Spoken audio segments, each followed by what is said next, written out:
ఓం శాంతి.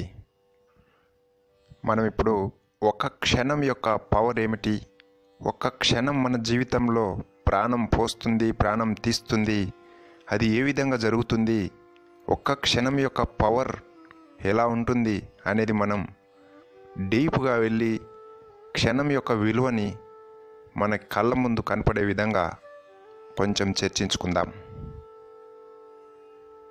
ఒక్క క్షణం విలువేమిటో రోడ్డు ప్రమాదంలో తీవ్రంగా గాయాలు పాలై అవయవాన్ని కోల్పోయి బెడ్డుకు పరిమితమైనటువంటి వ్యక్తిని అడిగితే తెలుస్తుంది.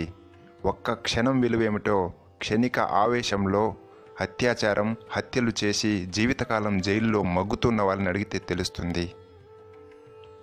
నిజానికి ఒక్క క్షణం చెప్పుకోవడానికి 2 అక్షరాలే, కానీ మన జీవితంలోని పుట్టుక నుంచి చావు వరకు ఉండే అనేక దశల్లో ఒక్క క్షణం మనల్ని ప్రాణం పోసే దిశగా, ప్రాణం తీసే దిశగా కూడా నడిపిస్తుంటుంది. మనస్సులోని ఒక్కొక్క ఆలోచనకి అనేక సెకండ్లు, అనేక ఉద్వేగాలు ఉంటాయి. ఒక్క క్షణంలో మనస్సు బలహీనంగా ఉంటే వచ్చే ఆలోచనల ప్రవాహము శరీరాన్ని అనేక రోగాల పుట్టలాగా మార్చేస్తుంది.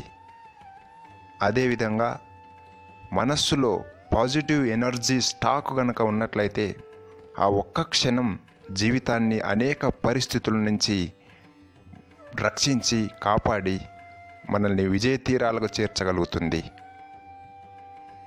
మనస్సులో నిగ్రహ శక్తి లేకపోతే ఒక్క క్షణంలో మనం అనేక నెగిటివ్ ఆలోచనల ప్రభావంతో ఎన్ని రకాలుగా హాని కలిగిస్తుంటాము, ఎన్ని రకాలుగా ఇతరుల నెగిటివ్ ప్రభావంతో నష్టాలు ఎదుర్కొంటుంటాము. అది మన ప్రాక్టికల్ లైఫ్లో అనేక మందికి అనేక సందర్భాల్లో తెలుస్తూనే ఉంటుంది. అన్ని వయసుల వాళ్ళు ఒక్క క్షణం యొక్క నెగిటివ్ ఎఫెక్ట్తో జీవితం అనేక విధాలుగా నష్టపోవటం అనేది మన కళ్ళ ముందు చూస్తూనే ఉన్నాం. తీవ్రమైన ఆవేశంతో, ఉగ్రరూపంతో ఎదుటి వాళ్ళ మీద విరుచుకుపడి ఆగ్రహావేశాలు చూపిస్తున్న వ్యక్తిని ఒక్క క్షణం ఆగమని వేడుకుంటే ఆగలేరు. ఆ ఒక్క క్షణంలోనే మనస్సు నియంత్రణ కోల్పోయి అనరాని మాటలు అనేక విధాలుగా హృదయాలను గాయపరిచే విధంగా దూషణలు చేసేస్తుంటారు, నిందలు మోపేస్తుంటారు, అనుమానాలను వ్యక్తం చేస్తుంటారు. కానీ వారి కూడా పశ్చాత్తాపంతో ఆ తర్వాత అయ్యో అని తలపట్టుకుంటారు. కానీ ఆ ఒక్క క్షణం నిగ్రహంతో, ఆ ఒక్క క్షణం మానసిక నియంత్రణతో ఉన్నట్లయితే వారు కోల్పోయినటువంటి సంబంధాలని, వారు కోల్పోయినటువంటి మానవ ఆప్యాయతను తిరిగి పొంది ఉండేవారు. ఎప్పుడైనా భయంకరమైన యాక్సిడెంట్లు జరిగినప్పుడు, ప్రాణం పోయినా లేకపోతే ప్రాణాపాయమైనటువంటి స్థితిలోకి చేరినా ఒక్క క్షణం గనక ఆగి ఉంటే, ఒక్క క్షణం ఆ మలుపు దగ్గర ఎదురు చూసి నిలబడి ఉంటే ఈ ప్రమాదం తప్పిపోయేది అని చాలామంది మన చుట్టూ అంటూ ఉండటం మనం వింటూనే ఉంటాం. కానీ ఆ ఒక్క క్షణం సాధించుకోవటానికి అంతటి నెగిటివ్ ఎనర్జీలో, అంతటి కన్ఫ్యూజన్ ఫోర్స్లో ఆ ఒక్క క్షణం శాంతిని, ఆ ఒక్క క్షణం నిదానాన్ని, ఆ ఒక్క క్షణం ఓపికను, ఆ ఒక్క క్షణం నిగ్రహాన్ని సంపాదించుకోవటం అప్పటికప్పుడు అయ్యే పని అనుకుంటున్నారా? అది ఏమాత్రము కాదు. తీవ్రమైనటువంటి ఆవేశంలో ఉన్నప్పుడు ఒక్క క్షణం నియంత్రించుకొని శాంతించటం, తీవ్రమైన వేగంలో ఉన్నప్పుడు ఒక్క క్షణం వేగం తగ్గించి నిదానంగా పక్కకు జరగటం, ఇవి మనిషిని మానవ సంబంధాల్లో ప్రాణరక్షణకు, గౌరవ రక్షణకు కూడా తోడ్పడుతుంటాయి. కానీ ఆ ఒక్క క్షణం అనేది ఎలా సంపాదించుకుంటాం? ఆ ఒక్క క్షణం అప్పటికప్పుడు మన చేతిలోకి వచ్చేది కాదు. ఎందుకంటే ఒక్క క్షణంలో మనం ఎన్నో పొందుతుంటాం. ఉదాహరణకు, ఎండలో బాగా తిరిగి అలసిపోయి చెమటబట్టి చల్లదనం, నీడ కోసం, ప్రశాంతత కోసం, ఆక్సిజన్ కోసం ఎదురు చూసే ఒక వ్యక్తి ఒక చెట్టు కనిపెడగానే ఆ చెట్టు నీడకు వెళ్ళి హాయిగా చల్లగా విశ్రాంతి పొందుతాడు. కానీ ఎంతోసేపు ఎన్నో కిలోమీటర్లు నడిచి తిరిగి వెతికిన తర్వాత ఒక చెట్టు కనిపిస్తే ఆ చెట్టు నీడలో వెళ్ళి సేద తీరుతాడు కదా. ఆ సేద తీరటానికి అక్కడికి వెళ్ళి కూర్చున్న తర్వాత అతనికి ఒక్కటే సెకండ్ పడుతుంది. అక్కడ సేద తీరటంలో అతనికి అవసరమైనది ఒక్క క్షణమే. ఆ ఒక్క క్షణంలో ఎంతో విశ్రాంతి పొందాడు. కానీ ఆ చెట్టు అతని ఒక్క క్షణం సేద తీర్చడం కోసం అది ఎన్నో సంవత్సరాలుగా తన వృక్షం, తన శాఖలు, తన వేళ్లను అనేక సంవత్సరాలుగా పెంచుకుంటూ అనేక జీవరాశులకి నిలయముగా మారి వాటికి ఆశ్రయం కల్పిస్తూ తాను కూడా వాటితో పెరిగి సంవత్సరాలుగా ఒక వృక్షంగా మారటం వల్ల మనం ఒక్క క్షణంలో అక్కడికి వెళ్ళి సేద తీరుతుంటాం. అదేవిధంగా తీవ్ర వేగంలో ఉన్నప్పుడు ఒక్క క్షణం ఆగాలి అనేది మన వేగంలో నెగిటివ్ ఫోర్స్లో ఉన్నటువంటి ఆ ఒత్తిడిని తగ్గించుకునే నియంత్రణ శక్తి మనలో ఉంటే తప్ప ఒక్క క్షణం నిదానించి ఒక్క క్షణం శాంతించగలగటం మనకు అయ్యే పని కాదు. అందుకోసము సాధన అనేది ఎలా చేయాలి అంటే, మనము కృత్రిమంగా అలాంటి వాతావరణాన్ని కల్పించుకొని, అంటే నలువైపుల నుంచి ఉద్యోగ ఒత్తిడి, కుటుంబ ఒత్తిడి, సాంసారికమైన ఒత్తిడి, ఇన్ని రకాల బాధ్యతలు మన మీదకి ప్రవాహంలాగా వస్తూ ఉన్నప్పుడు మనస్సుని అన్ని విషయాల నుంచి కాసేపు పక్కకు జరిపి నిగ్రహంతో, నిశ్శబ్దంలో, నిశ్చింతగా, ప్రశాంతంగా ఉండటం ఒక్క క్షణమైన అలవాటు పడితే ఆ ఒక్క క్షణమే అసలైన సాధనలోకి పరిగణించబడుతుంది. ఎందుకంటే అన్నీ ప్రశాంతంగా ఉన్నప్పుడు మీరు ప్రశాంతంగా ఉండటానికి సాధన అవసరం లేదు. అన్నీ అశాంతిగా, అలజడిగా, ఆందోళనగా, గందరగోళంగా ఉన్నప్పుడు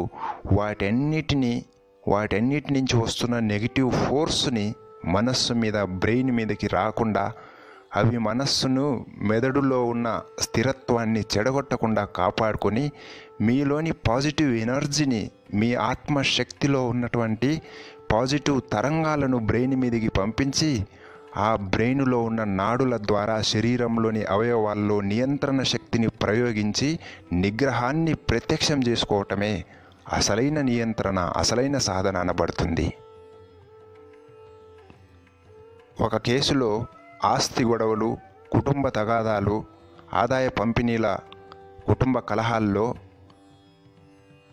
క్షణికమైనటువంటి తీవ్ర ఆవేశంతో తన బంధువును ఒక్క క్షణం హత్య చేసేసి జీవితకాలం జైల్లో మగ్గుతూ ఉన్నటువంటి ఒక వ్యక్తిని కదిలిస్తే అతను చెప్పినటువంటి విషయం ఏమిటంటే, నన్ను కనుక ఆ ఒక్క క్షణం సమయంలో ఎవరైనా నా చేయి పట్టుకొని ఆపి ఉంటే నేను ఇంతటి ఘోరం చేసి జీవితకాలం జైల్లో అనుభవించాల్సిన పరిస్థితి తీసుకొచ్చుకునేవాడిని కాదు అని ఏడుస్తూ చెబుతున్నాడు.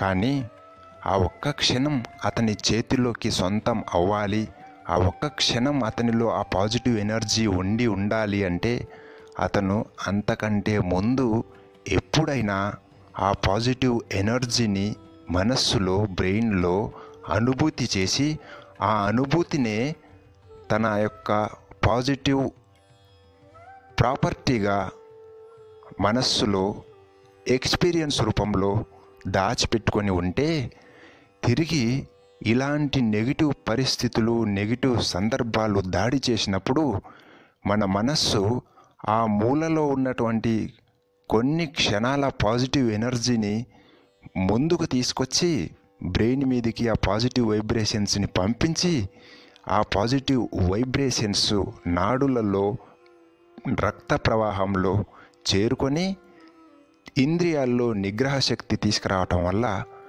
మనం ఆలోచన, అంటే నేను కంట్రోల్ అవ్వాలి, శాంతించాలి, ఇది మహా విపత్తుకు దారితీయబోతుంది, నన్ను నేను వెనక్కి తగ్గాలి అనుకునే ఆ పాజిటివ్ సంకల్పానికి మనస్సులో గతంలో చేసిన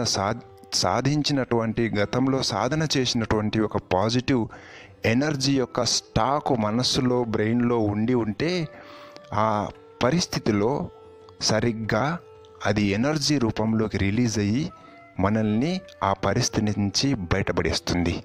అంతేకాని సడన్గా అప్పటికప్పుడు నాకు దాహమైంది వెంటనే బావి తవ్వేస్తాము అంటే అయ్యే పని కాదు.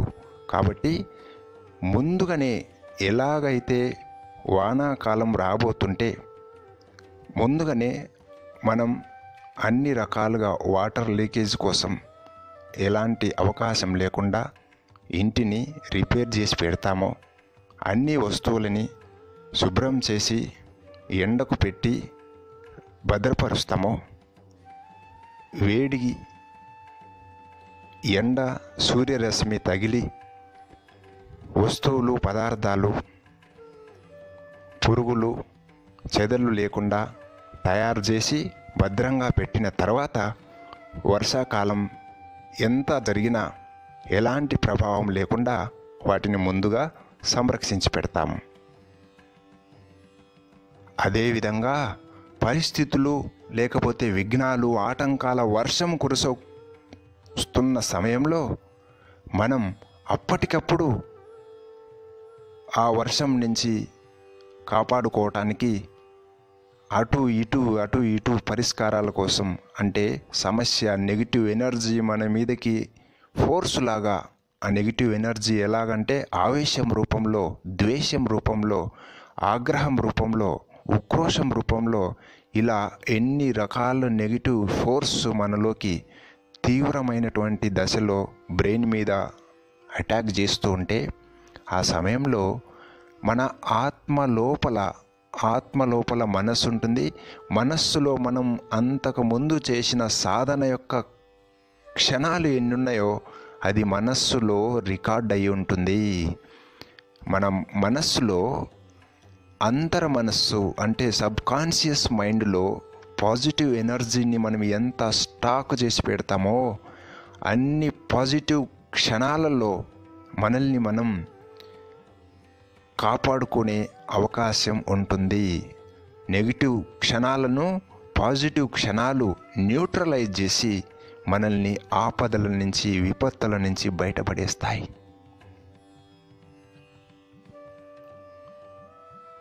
మనకి దాహం అయితే గంట సేపు దాహం ఉన్న వ్యక్తి కూడా ఒక్క క్షణం నోట్లో నీరు పడగానే దాహం తీరిపోతుంది, ప్రశాంతమైపోతారు. అలాగే గంట సేపు కోపంతో ఉన్న వ్యక్తి కూడా ఒక్క క్షణం యొక్క శాంతి అనుభూతితో సేద తీరి కోపాన్ని మర్చిపోయే అవకాశం ఉండగలుగుతుంది. అందుకోసం మనము ఒక ఉదాహరణగా మనల్ని మనం పరీక్షించుకోవాలి. ఎలాగంటే మనల్ని మనం ఒక చోట మనతో మనం టైం కేటాయించుకొని ఒక నిమిషం మన మనస్సు అన్ని విషయాలను మర్చిపోయి, అంటే మనం కూర్చుంటున్న సమయానికి ఒక్క నిమిషం ముందు వరకు, ఉదాహరణకు సాయంత్రం 7 గంటలకు ఒక నిశ్శబ్దంలో ఒక నిమిషం పాటు కూర్చోవాలి అని నిర్ణయించుకొని కూర్చున్నాను. ఆ ఒక్క నిమిషం అంటే 60 సెకండ్లు.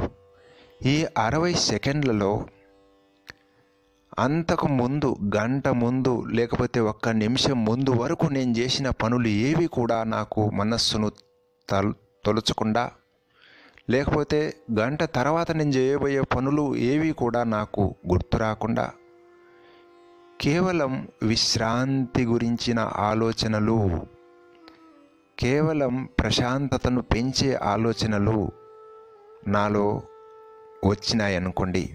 అంటే అన్ని రకాలుగా ఒత్తిడి, నెగిటివ్ ఫోర్సు, ఫుల్ బిజీగా ఉన్న తత్వము ఉన్నప్పటికీ అన్నిటి మధ్యలో కూర్చొని నన్ను నేను వాటన్నిటినీ మనస్సు నుంచి, మెదడు నుంచి దూరంగా ఎంతసేపు ఉంచగలిగానో అన్ని క్షణాలు నాలో పాజిటివ్ ఎనర్జీ స్టాకులో చేరిపోయినట్టుగా ఖచ్చితంగా రికార్డ్ చేసుకోవచ్చు.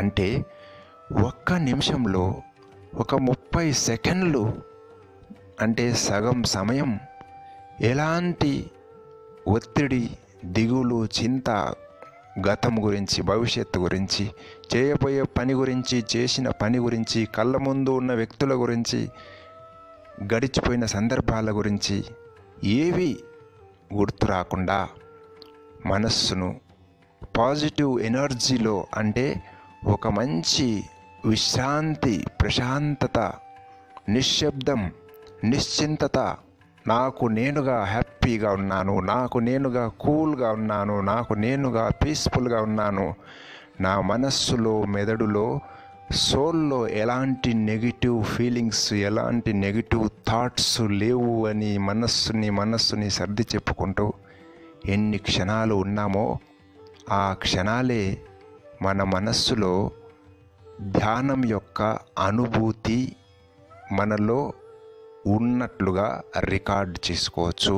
అంటే 60 సెకండ్లలో 30 సెకండ్లు పరమశాంతిలో, పరమ నిశ్శబ్దంలో ఉండగలిగినట్లయితే ఈ 30 సెకండ్లు మన సంస్కారాల్లో రికార్డ్ అయిపోయి ఈ 30 సెకండ్లు రాబోయే రోజుల్లో 30 రకాల పరిస్థితుల నుంచి మనల్ని గట్టెక్కిస్తాయి. ఒక రకంగా చెప్పాలంటే 30 కాదు, అంతకంటే ఎక్కువ, అంతకంటే అనేక రెట్ల పరిస్థితుల నుంచి మనల్ని గట్టెక్కిస్తాయి. ఎలాగంటే, ఉదాహరణకు తీవ్రమైనటువంటి వేగంతో వస్తున్నటువంటి 2 వాహనాలు ఢీకొట్టాయనుకోండి. అక్కడ 2 వెహికల్స్లో ఏ ఒక్కరూ కూడా నిగ్రహం గనక ప్రయోగించినట్లయితే ఇద్దరూ సేఫ్ అయిపోయేవాళ్ళు.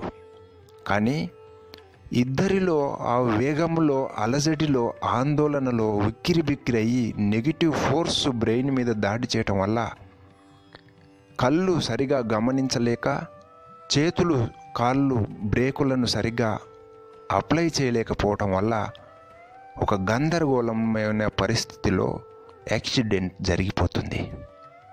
అంటే అక్కడ జరిగేది కేవలం మిల్లీ సెకండ్లలోనే ఏమి జరుగుతుందో తెలియకుండానే పూర్తిగా జరిగిపోతుంది.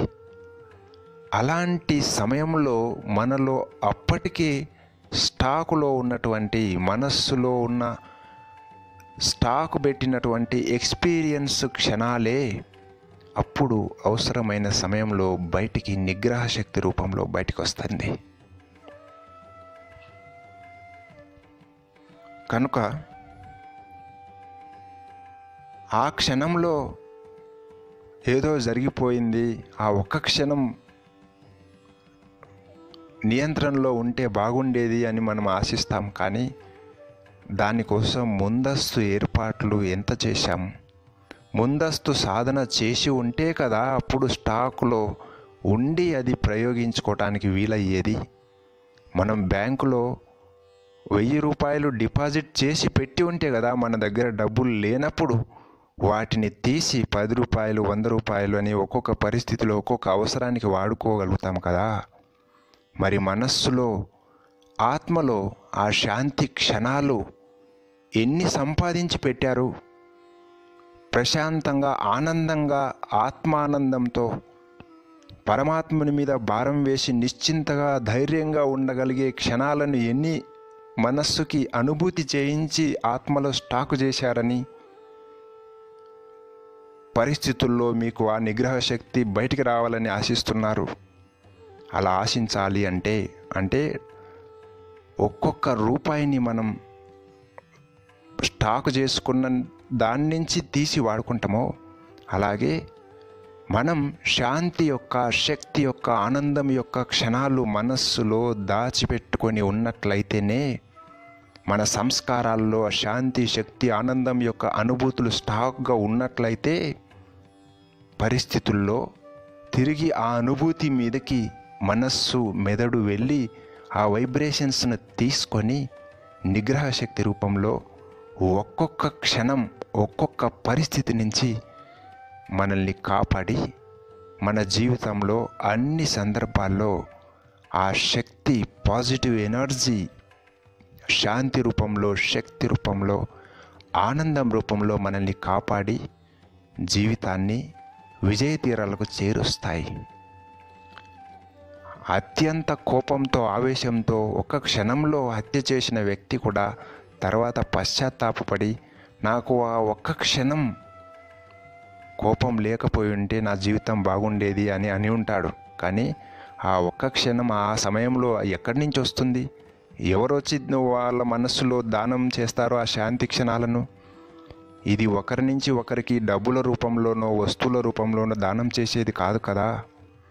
ఏ వ్యక్తి తన మనస్సులో, తన అవయవాల్లో, తన మెదడులో తాను సంపాదించుకున్న శాంతి, శక్తి, ఆనందపు క్షణాలే తిరిగి వాటికి ఆపోజిట్ ఉన్న పరిస్థితులు ఎదురైనప్పుడు, అశాంతి ఎదురైనప్పుడు, బలహీనమైన క్షణాలు ఎదురైనప్పుడు, దుఃఖం క్షణాలు ఎదురైనప్పుడు మనస్సులో తిరిగి ఆ శాంతి, ఆనందం, శక్తి యొక్క అనుభూతుల ద్వారా నెగిటివ్ పరిస్థితులను పాజిటివ్ ఎనర్జీతో న్యూట్రలైజ్ చేసి మన జీవితాన్ని ఎలాంటి నెగిటివ్ ప్రభావం లేకుండా న్యూట్రల్గా, అంటే ప్రశాంతంగా, నెగిటివ్ ఎఫెక్ట్కి దూరంగా, అనారోగ్యానికి దూరంగా, ఆవేశానికి దూరంగా ఒక సంతృప్తికరమైన జీవితాన్ని సాగించగలుగుతాం. ఇది ఒక్క క్షణంలో జరిగేటటువంటి జీవితకాలపు పరిణామాల రహస్యాలు. ఓం శాంతి.